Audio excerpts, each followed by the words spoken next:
Hello বন্ধুরা, আজ আমি আপনাদের শিখাবো কিভাবে লিচুর ছোলা দিয়ে মাছের তরকারি করা হয়। প্রথমে লিচুগুলা এভাবে মাখবেন না, প্রথমে লিচুগুলা খেয়ে বিচিগুলা এখানে রাখবেন। লিচুগুলা খেয়ে বিচিগুলা এখানে রাখবেন, তারপরে একটু লবণ মরিচ দিবেন। ওমা, একটা তো আছে, এটা খাইয়া লই আগে, এটা খাইয়া লই। এটা তো জানি না এটা যা আছে, তো এটা খাইয়া লই, না খাইলে হইব না।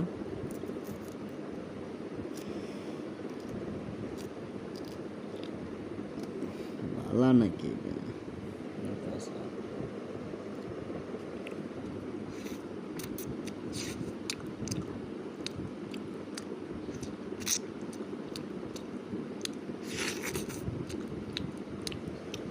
খাওয়া শেষ, এভাবে খাবেন।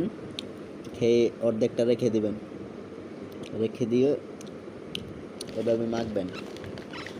এভাবে এভাবে মাখার পরে লবণ দিবেন, মরিচ দিবেন, বিচি দিবেন, পেঁয়াজ দিবেন, দিয়া এভাবে মাখাইয়া এভাবে খাবেন।